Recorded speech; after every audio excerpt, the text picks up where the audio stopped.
जय सिया राम। मैं आचार्य राजेश स्वागत करता हूं आप सभी का। हाजिर हूं मैं आप सबके समक्ष नवंबर महीने का राशिफल लेकर के। मिथुन राशि के जातकों के जीवन में इस महीने कई बहुत महत्वपूर्ण परिवर्तन होने वाले हैं। कुछ बड़े बदलाव होने वाले हैं क्योंकि ग्रह भी बहुत बड़े बदलाव करके बैठे हुए हैं इस नवंबर माह में। जैसे राहु और केतु का बड़ा बदलाव 30 अक्टूबर को हो चुका है। शनि मार्गी हो चुके हैं। सूर्य, बुध, मंगल और शुक्र भी अपना स्थान परिवर्तित कर रहे हैं।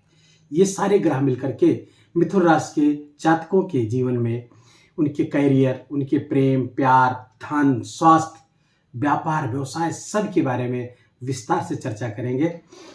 15 मिनट का ये वीडियो होगा, पूरा देखिएगा। और इस 15 मिनट अगर आप हमको देंगे तो मिथुन राशि के जातकों, मैं आपको विश्वास दिलाता हूं ये महीना आपके लिए बहुत ही परम शुभ होगा। मिथुन राशि के जातकों के लिए पहले बता दूं कि ये प्रेडिक्शन जो है ये फलादेश चंद्र राशि के आधार पर है। अगर आपका चंद्रमा आपके नेटल चार्ट में अर्थात जन्म पत्रिका में 3 नंबर पर है तो आपकी मिथुन राशि हुई। कहीं भी हो, यहाँ हो 3 नंबर, यहाँ हो, कहीं भी हो, अगर वहां पे चंद्रमा बैठा हुआ है वही आपकी राशि होगी। अगर 3 नंबर पे चंद्रमा है तो मिथुन राशि होगी। ये पूरे ग्रहों का ये जाल देख रहे हैं आप।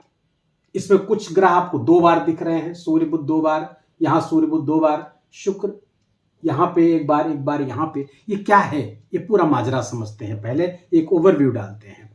आपके मिथुन राशि के जातकों के लिए शुक्र शुरुआत में 3 नवंबर तक शुक्र आपके तृतीय स्थान पर विराजमान रहेंगे, लेकिन 3 नवंबर को ये गोचर कर जाएंगे और आपके चतुर्थ स्थान पर आ जाएंगे। यहां पे नीच के हो जाएंगे शुक्र।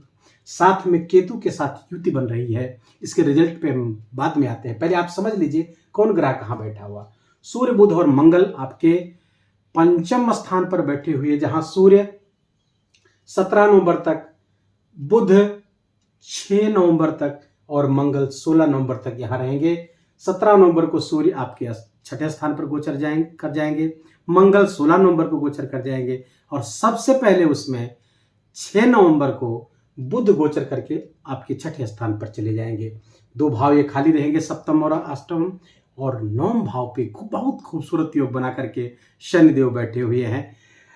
राहु आपके 10th पे बहुत अच्छी स्थिति में बैठे हुए हैं और गुरु तो हाई है, देवगुरु बृहस्पति आपके एकादश स्थान पर बैठे हुए हैं। ये रहा ग्रहों का जाल। और क्या देंगे इस महीने मिथुन राशि के जातकों के लिए, रिजल्ट पर हम आते हैं। पहले आते हैं स्वास्थ्य, क्योंकि स्वास्थ्य हमारा सबसे बड़ा धन है। धन की स्थिति देखें तो पहला स्वास्थ्य है हमारा धन, दूसरा शिक्षा हमारा धन, तीसरा संतान हमारा धन। तो आइए पहले धन की ही ना बात कर लें। तो सबसे पहला धन, सबसे बड़ा सुख, निरोगी काया। तो निरोगी काया, हमारा स्वास्थ्य कैसा होगा देखिए। 6 नवंबर तक स्वास्थ्य आपका बेहतर, बहुत अच्छा, लेकिन 6 नवंबर को आपके राशि के स्वामी, मिथुन राशि के स्वामी बुध हैं और बुध पंचम से 6ठे गोचर कर जाएंगे, अर्थात रोग ऋण सत्र पर गोचर कर जाएंगे। जब रोग ऋण सत्र पर गोचर करेंगे तो यहाँ पर कुछ समस्याएं आपके लिए क्रिएट करेंगे। स्वास्थ्य से संबंधित कुछ हल्की फुल्की समस्या, जैसे स्किन की समस्या, आपको चर्म रोग हो सकता है, कोई दांत में कोई समस्या हो सकती है आपको। बस इतना सा ध्यान रखने की आवश्यकता है। बाकी स्वास्थ्य में कहीं कोई गंभीर समस्या नहीं आएगी। क्यों? क्योंकि आपके स्वास्थ्य स्थान के स्वामी, 6ठे स्थान के स्वामी मंगल 16 नवंबर को यहाँ आ जाएंगे। तो स्वास्थ्य की जो विपरीत परिस्थितियां हैं, यहाँ पर हर्ष नामक विपरीत राजयोग बना करके संभाल लेंगे। ये तो स्वास्थ्य की स्थिति हुई। स्वास्थ्य में कहीं कोई समस्या होती हुई, आपको बड़ी समस्या होती हुई नहीं दिख रही, लेकिन कुछ ऑब्स्टेकल स्वास्थ्य में आए, कुछ ऊपर नीचे हो सकता है, कुछ एलर्जी की समस्या हो सकती है। मौसम भी बदल रहा है, तो मौसम के परिवर्तन से अपना खास ख्याल रखिएगा। अब आते हैं दूसरा सुख जो है वो आती संतान पे, वो भी धन है। तो संतान और शिक्षा सबसे बड़ा धन हमारा, तो उसकी चर्चा कर ले। तो शिक्षा स्थान के स्वामी शुक्र बन रहे हैं यहाँ पर, और शुक्र अपने घर से द्वादश बैठे हुए हैं। कोई भी ग्रह 6, 8, 12 जाता है तो अच्छा फल नहीं देता। तो 6, 8, 12 ये हुआ, लेकिन अपने घर से 6, 8, 12 भी अगर कोई ग्रह गया तो अच्छा फल नहीं देगा, खासकर शुभ ग्रह अपना अच्छा फल नहीं देते। शुक्र के साथ आपकी यही स्थिति है जो अभी तक यहाँ जब तक 3 नवंबर तक यहाँ तक थे आपके तृतीय स्थान पर, पराक्रम स्थान पर, तब तो बहुत अच्छा शिक्षा का था। लेकिन जैसे ही ये 3 नवंबर को आपके चतुर्थ स्थान पर गोचर करेंगे तो अपने घर से 12वें हो जाएंगे। देखिए आप तुला राशि का स्वामी शुक्र होता है और यहां से द्वादश चले जाएंगे 1 2 3 4 5 6 7 8 9 10 11 12 द्वादश पहुंचे होंगे और केतु के साथ यहां पर युति करेंगे तो ये शिक्षा के लिए अच्छा भाव नहीं माना जाएगा। अर्थात ऐसे मिथुन राशि के जातक जो विद्यार्थी वर्ग से हैं, विद्यार्थी हैं, पढ़ाई कर रहे हैं, कंपटीशन की तैयारी कर रहे हैं, तो शुक्र के कारण ये स्थिति अच्छी नहीं मानी जाएगी। मन आपका डाइवर्ट हो सकता है और शुक्र चूंकि यहाँ नीच के होंगे तो थोड़ा सा आपको आपका मन ऐसे इस तरफ लेकर जाएगा, प्रेम प्यार की तरफ डिजायर्स बढ़ाएगा, थोड़ा सा चरित्र में स्खलन भी ला सकता है उसके कारण से, क्योंकि शारीरिक नीड बढ़ेगी, इस कारण से शिक्षा से मन भटक सकता है। लेकिन यहीं पर आपके हायर एजुकेशन के स्वामी मंगल अपने घर पे जब बैठेंगे तो यहां पर कुछ स्थितियां बहुत प्रबल करेंगे। बुध यहां पर आकर के एक कॉम्पिटिटिव एग्जाम जो लोग दे रहे हैं उनके लिए शुभ स्थिति भी पैदा कर रहे हैं।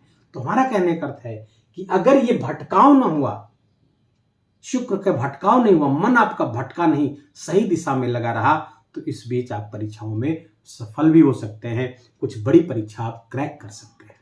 विद्यार्थी वर्ग, संतान की आपकी स्थिति देखें तो ठीक यही स्थिति संतान की है। संतान में भटकाव देखा जा सकता है। संतान के जीवन में कुछ ऐसी चीजें, ऐसी परिस्थितियां बन सकती हैं जिसके कारण से वो अपनी परीक्षा को छोड़ सकते हैं, अपने एग्जाम को छोड़ सकते हैं। आती हुई एग्जाम में लैक ऑफ कॉन्फिडेंस के कारण हो सकता है उसमें अपीयर ना हो, या फिर वो उनकी प्रॉपर तैयारी ना हो जिसके कारण से उनको असफलता का मुंह देखना पड़ सकता है। बस केवल इन 2-3 स्थितियों को छोड़ दिया जाए, बाकी मिथुन राशि के जातकों के लिए आगे जब चर्चा कर रहे हैं वो बहुत ही जबरदस्त है, बहुत शानदार है।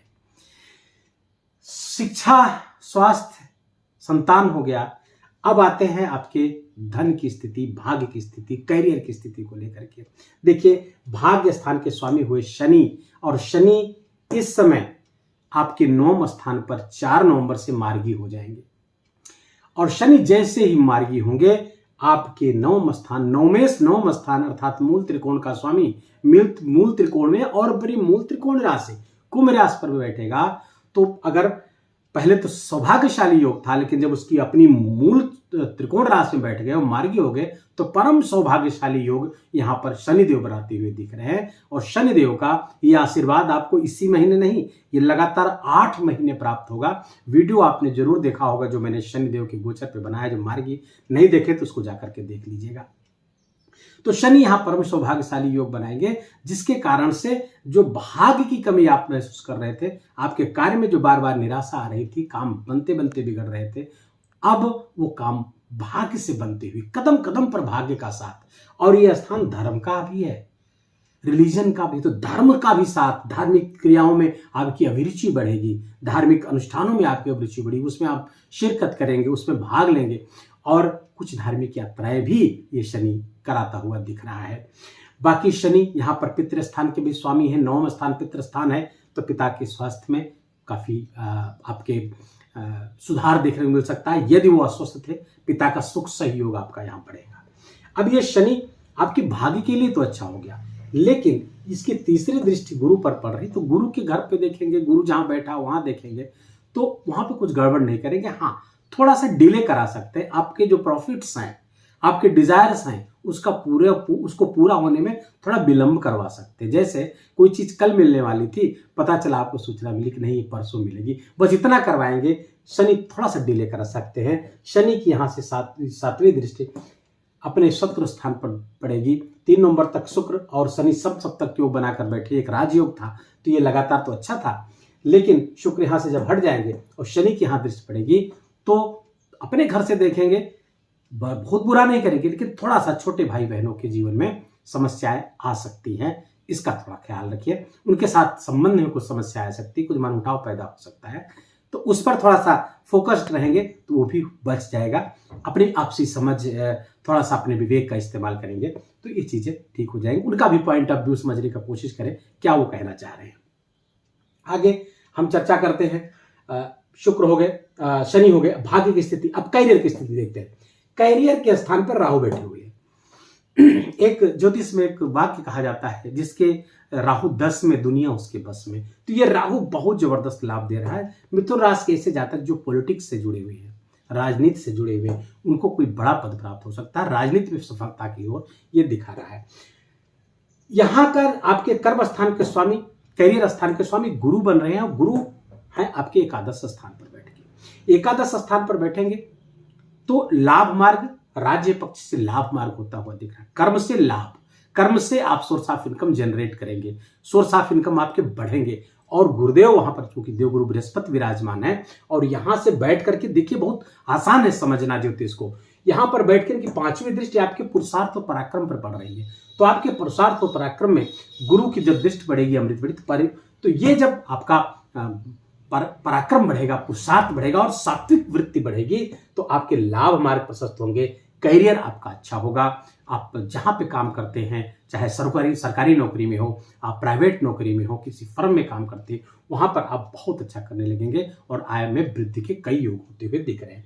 ये गुरु 7वीं दृष्टि से आपके शिक्षा स्थान को देख रहे हैं। तो चूंकि कैरियर के मालिक हैं और यहां बैठ करके शिक्षा स्थान को देखेंगे, तो जो शिक्षा की बात अभी मैंने कही, शुक्र के कारण गड़बड़ हो रही थी, तो गुरु की जब दृष्टि बढ़ेगी तो ऐसे विद्यार्थी यदि परिश्रम करेंगे तो सफलता प्राप्त करेंगे। मैंने पहले बताया, वो गुरु की दृष्टि के कारण, गुरु दृष्टि करेंगे। और मंगल चूंकि यहां पर बैठेंगे तो एक प्रतियोगी परीक्षा का विजय योग होता है, वो आप यहां से प्राप्त करेंगे। बस आप अपने मन के भटकाव को रोक ले गए अगर, तो निस्संदेह विद्यार्थी वर्गों को सफलता दिख रही है। हायर एजुकेशन के लिए कोई प्रयास कर रहे थे, जो डॉक्टर्स, इंजीनियर्स हैं, जो MD वगैरह करना चाह रहे थे, DM करना चाह रहे थे, या फिर जो मानविकी विषय से है, जो नेट JRF रिसर्च वगैरह के लिए, ये गुरु बहुत अच्छा आपको सपोर्ट कर सकता है। आपकी PhD नहीं आपकी कंप्लीट हो पा रही, तो उस सब में गुरु आपके, चूंकि आपके टीचर्स, गाइड्स आपका सहयोग करने लगेंगे, तो वहां सफलता प्राप्त होगी। सबसे बड़ी दृष्टि गुरु की 9वीं दृष्टि अपने ही घर 9वें भाव पर पड़ रही है। आपके 7म भाव है, ये 9 लिखा हुआ है। वास्तव में कालपुरुष की कुंडली में भाव अस्थायी होते 1, 2, 3, ये भाव अस्थायी होते 12 भाव। बस यहाँ पे जो अंक लिखे हुए राशियां दिखा रहे हैं कि किस भाव पर कौन सी राशि बढ़ रही है। ये आपका 7म भाव है, 7म भाव पे 9 लिखा हुआ है, अर्थात धनु राशि। यहाँ पे धनु राशि के स्वामी हुए गुरु, और गुरु ही बैठ करके यहाँ देख लो कि 7वीं दृष्टि यहाँ पड़ रही है। तो आपका गृहस्थ जीवन बहुत अच्छा हो रहा है। और यहां से कैरियर को भी देखा जाता है, नौकरी को भी देखा जाता है। और शनि, भाग्य, कर्म, देखिए गुरु की दृष्टि, कर्म सही हुआ, भाग्य ऑलरेडी सही है, 7म का भी सहयोग प्राप्त हो रहा है गुरु की दृष्टि से। तो नौकरी लगने के, अगर आप जॉब सीकर्स हैं, आप कॉम्पिटिटिव एग्जाम दे रहे हैं, आप IAS, PCS या अन्य कोई परीक्षाएं जो नौकरी प्राप्त करने के लिए दे रहे हैं, तो नौकरी प्राप्त करने का बड़ा जबरदस्त योग मिथुन राशि के लिए बना हुआ है। सूर्य चूंकि आपके अभी तक नीच के रहेंगे 16 नवंबर तक, यहां पर आएंगे थोड़ा आलस्य लाएंगे, थोड़ा लापरवाही, थोड़ा बेफिक्री लाएंगे। अगर लापरवाही और बेफिक्री से, सूर्य के इस दुष्प्रभाव से आप बच पाए, तो निस्संदेह ये बहुत ही अच्छा गोचर आपके लिए होने जा रहा है। शिक्षा पर अपना मन कर कंट्रोल किए रहे और विद्यार्थी वर्ग लगा रहे, तो नौकरी मिलनी लगभग तय है। अगर कुंडली में गुरु, सूर्य, शनि आदि भी सपोर्ट, आपके नेटल चार्ट में, जन्मपत्रिका में शुभ हैं, अच्छे हैं, महादशाएं आदि चल रही हैं गुरु आदि की, तो निस्संदेह नौकरी मिलने के बड़ा प्रबल योग मिथुन राशि के जातकों के लिए चल रहा है। आपका करियर हो गया, स्वास्थ्य हो गया, प्रेम प्यार में थोड़ी समस्या रहेगी, क्योंकि यहाँ पे सब जो पंचमेश है, शुक्र द्वादश बैठा हुआ है, तो थोड़ी समस्या करते हुए दिख रहे हैं, लेकिन गुरु की दृष्टि उसको संभालेगी। थोड़ा अपने मर्यादाओं का ख्याल रखेंगे तो प्रेम आपका बना रहेगा। नए प्रेम संबंध जनरेट नहीं होंगे। जो संबंध आपके जिन लोगों के बने हुए हैं उसको बना के रखें। गुरु की दृष्टि पड़ रही है तो अपने ज्ञान से, समझ से, मर्यादा से उससे आप बचाने में सक्षम हो पाएंगे। बाकी मंगल जब यहां बैठेंगे 8म स्थान पे, रोग ऋण शत्रु पे, तो शत्रुहंता योग बन रहा है। शत्रु आपके पराभव को प्राप्त होंगे मिथुन राशि के जातक। कोई दुर्व्यसन अगर कर रहे हैं, वो कोई कुचक्र रच रहे हैं, तो उसको चक्र फंसकर वो स्वयं समाप्त होंगे। कोर्ट कचहरी के मुकदमे भी आपके इसमें हल हो सकते हैं। और मंगल यहाँ पर रोग को भी समाप्त करेगा। कोई रोग पहले से चल रहा है तो रोग को भी समाप्त करेगा, और ऋण अगर आपने ले रखा है कोई और मंगल कुंडली में अच्छा है तो लोन आदि चुकाने का भी बहुत अच्छा समय है पूरा नवंबर महीना, खासकर 16 नवंबर के बाद जब मंगल यहाँ पर आ जाएंगे। तो अपने घर से चूंकि यहाँ द्वादश बैठे थे, अभी तक लोन लेने की स्थिति बनी हुई थी, पैसे उधार लेने की स्थिति बनी थी, किसी से लेकर के आप उधार चुकता कर रहे थे, उधार को उधार लेकर चुकता करने की स्थिति पिछले दिनों बनी हुई थी। लेकिन अब मंगल चूंकि यहाँ पर आ जाएंगे तो बहुत ही ऐसी स्थिति में आ जाएंगे जिससे आप लोन चुका चुकेंगे, जो कर्जा ले चुके हैं उसको चुका चुकेंगे, शत्रु का शमन होगा और आपके रोगों का भी शमन होगा, रोगों से लड़ने की जिजीविषा पैदा होगी। ये मंगल ऐसे लोग जो सेना की तैयारी कर रहे हैं, मिलिट्री की तैयारी कर रहे हैं, उनके लिए बहुत अच्छा शुभ होगा। पुलिस सेवा में जाना चाह रहे हैं तो उस सब के लिए मंगल बहुत ही अच्छा है और सफलता दिलाकर ही रहेगा। मंगल थोड़ा भी अच्छा आपके नेटल चार्ट में हुआ, जन्म पत्रिका में थोड़ा सा भी अच्छा हुआ तो बहुत ही अच्छा फल देने की स्थिति में यहाँ पे मंगल बने हुए हैं। आपका स्वास्थ्य, धन, शिक्षा, कैरियर, व्यापार व्यवसाय की स्थिति बताओ। जीवन साथी से संबंध अच्छा रहेगा। जीवन साथी आपके लिए आय कारक हो सकता है। अगर वो जॉब में है तो अच्छा ही है, नहीं तो उनको भी जॉब मिलने की संभावना है। आपके लिए अर्थकारक हो सकता है आपका जीवन साथी। दूसरे, नया व्यापार व्यवसाय शुरू करना चाहते हैं, पार्टनरशिप में, साझेदारी में कोई व्यवसाय करना चाहते हैं, लाभकारी होगा, सोचिए मत, उसको शुरू कर दीजिए। ये गुरु लगातार आपको मई तक लाभ देता हुआ दिख रहा है। आपके व्यापार से भी, जीवन साथी से बहुत अच्छे लाभ की स्थिति दिख रहा है। कुटुंब परिवार में थोड़ा सा बुध के कारण वाणी आपकी थोड़ी सी विकृत हो सकती है, थोड़ा सा शब्दों का चयन गड़बड़ हो सकता है, जिसके कारण से परिवार में कुछ कला होता हुआ दिख रहा है। आहार विहार का संयम रखिए। तो ये बहुत ही अच्छा गोचर आपको होने जा रहा है। थोड़ा सा उपाय एकाद करिएगा। जैसे आपके लग्नेश बुध है तो बुध को शुद्ध करने के लिए 2 उपाय बहुत ही महत्वपूर्ण है। पहले तो गणेश जी की आराधना, ओम गम गणपतये नमः का जप करें। अगर पढ़ सके तो गणपति अथर्वशीर्ष का भी पाठ 3 बार करें। ये पूरे जीवन के लिए बांध लीजिए। दूसरा सर्वोत्तम उपाय मिथुन लग्न और मिथुन राशि सब के लिए है विष्णु सहस्त्र नाम का पाठ। आपके लिए सर्वोत्तम फल देने वाला हो सकता है। बाकी हनुमान चालीसा का पाठ करिएगा तो शनि मंगल वगैरह भी आपके लिए बहुत ही शुभ परिणाम देने वाले होंगे। ये रहा मिथुन राशि के जातकों का नवंबर माह का राशिफल। नवंबर महीना बहुत ही महत्वपूर्ण है। त्योहारों की दृष्टि से दीपावली आ रही है, बहुत देव दीपावली भी इसी मनाई जाएगी, हनुमान जयंती भी मनाई जाएगी। तो सब त्योहारों को बहुत बढ़ चढ़ के पूरी श्रद्धा भाव के साथ आप मनाइएगा। दीपावली की आपको पहले से मैं बहुत बहुत शुभकामनाएं देता हूँ। माँ लक्ष्मी आप पर कृपा करें, गणेश जी के कारण उनकी कृपा से आपका विवेक बना रहे, सही और गलत का निर्णय कर सकने की सामर्थ्य हो, और जब सामर्थ्य हो सही गलत का निर्णय कर लें तो सही पर चलने की सामर्थ्य दे। जो सच है, जो सच्चाई का रास्ता है, भगवान गणेश उस पर चलने की आपको सामर्थ्य दे। वीडियो कैसा लगा आपको? तो अगर अच्छा लगा, बताने का तरीका सार्थक लगा हो, आपकी समझ में आया हो, आपके ज्ञान में वृद्धि हुई हो, तो अपना प्यार भरा लाइक और कमेंट जरूर करिएगा। कमेंट में जय सिया राम लिखिएगा। चैनल पर नए हैं तो चैनल को सब्सक्राइब कर लीजिए। ऐसे वीडियो हम लगातार डालते रहते हैं। आज के लिए बस इतना ही। शीघ्र ही हाजिर होते हैं नए विषय, नए वीडियो को लेकर के। तब तक के लिए बहुत बहुत मंगल कामनाओं के साथ जय सिया राम।